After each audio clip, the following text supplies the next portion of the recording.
안녕하세요. 또랑 간호사입니다. 오늘은 이제 기도 관리에 대해서 제가 교육을 해드릴 건데요. 이 자료 같은 경우에는 저희 병원에서 제가 우리 회복실에 입사한 그 신규 간호사 선생님들 대상으로 교육을 했던 자료고, 저희 병원을 기준으로 준비를 했습니다.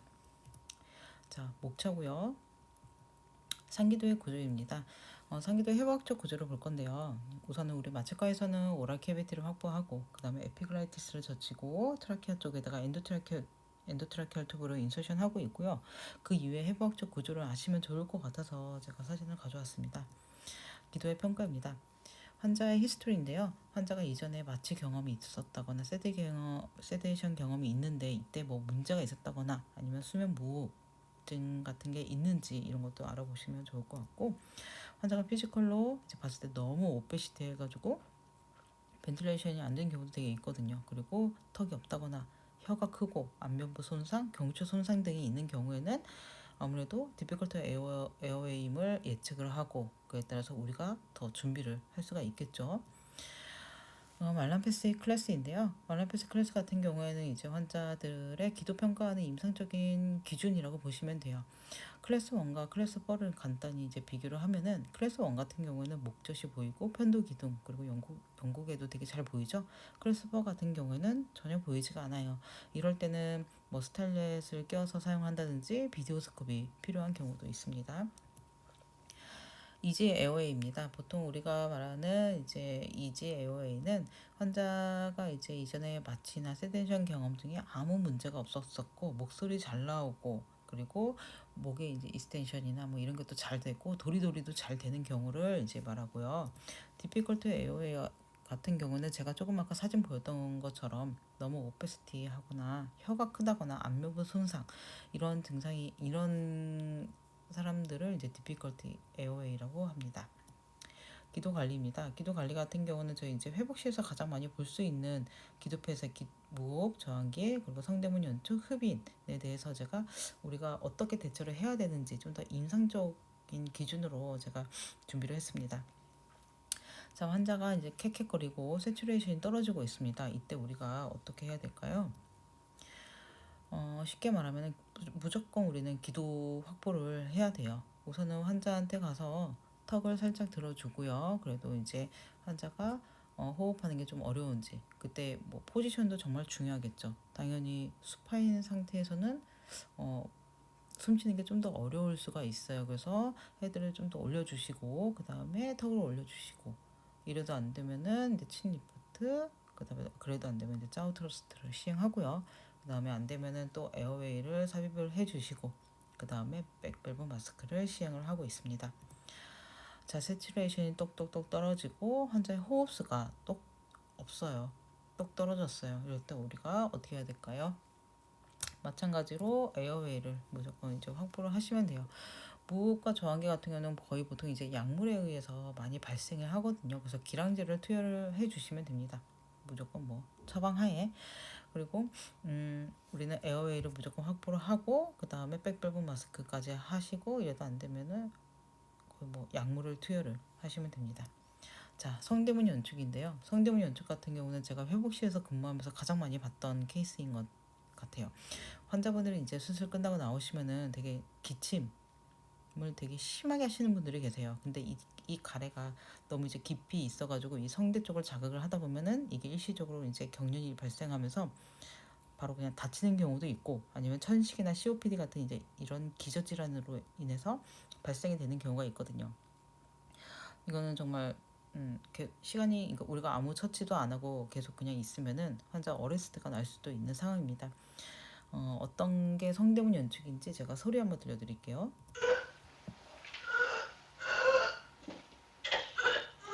환자가 흡기 시에 아무래도 옵스트러션이 있는 것처럼 끄끄거리죠. 이것을 성대문 연축이라고 보시면 되고 그 옆에 있는 이 사진 같은 경우에는 우리 보통 사람의 이제 기관지예요. 근데 이거는 기관지 안쪽에 뮤커스가 차서 이제 옵스트러션이 이제 생기는 건데 보통 그 기관지 경련이라고 하죠. 이거는 소리 한번 들어보도록 하겠습니다.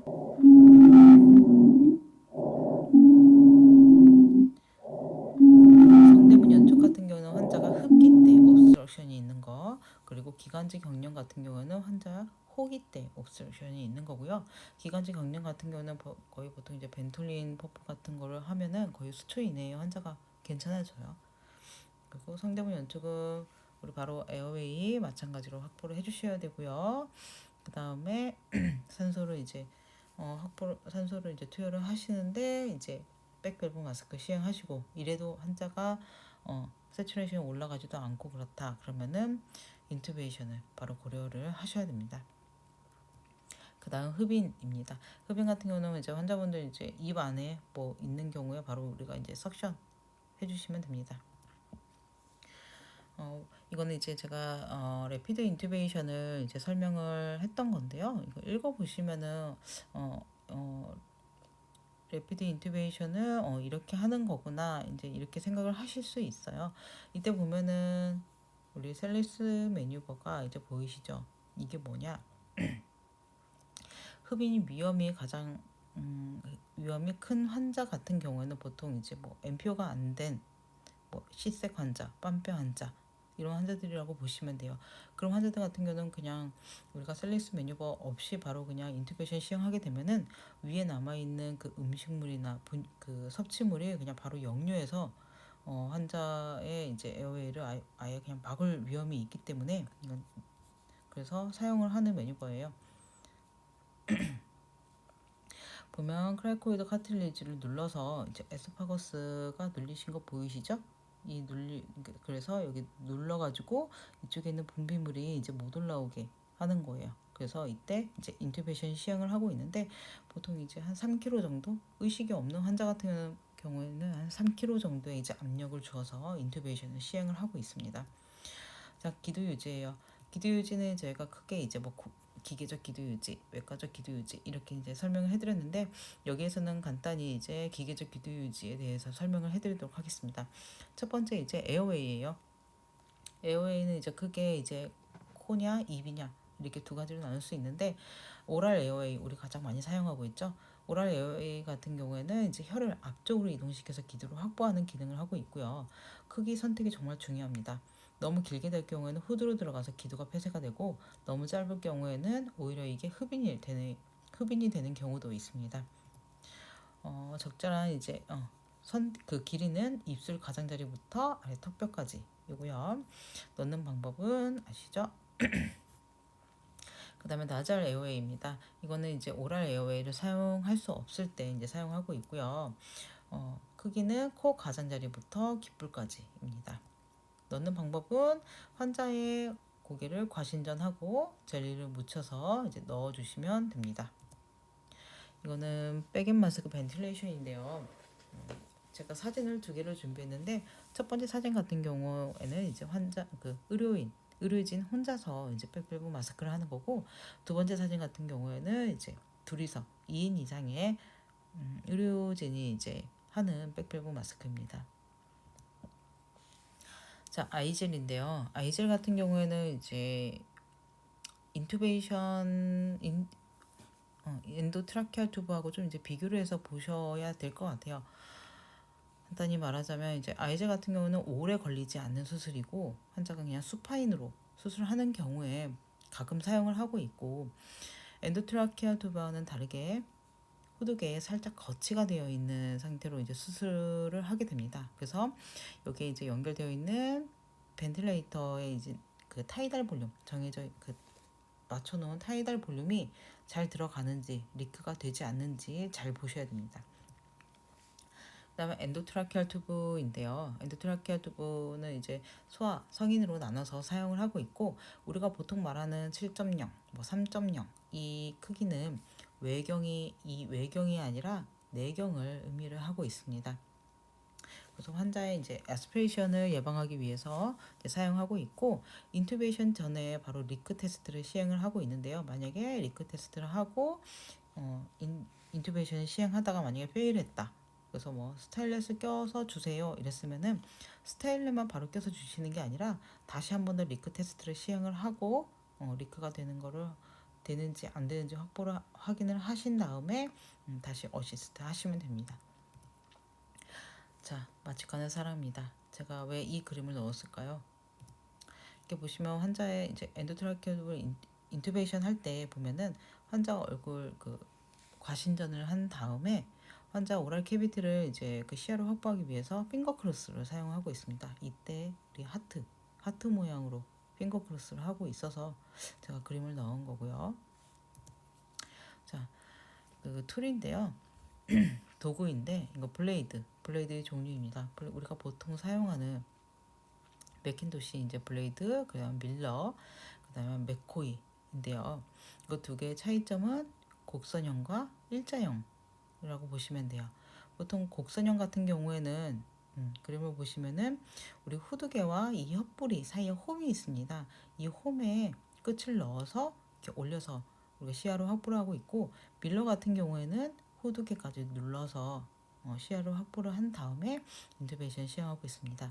그 다음에 맥코이 같은 경우에는요, 환자가 이제 경추 손상이어서 뭐 고개를 아예 젖히지도 못하는 상태에서 이제 인투베이션 시행할 경우 수파인으로 있을 때요. 그럴 경우에 이제 맥코이를 사용할 수 있는데 엔도트라키튜브래 블레이드를 이렇게 넣으시고요.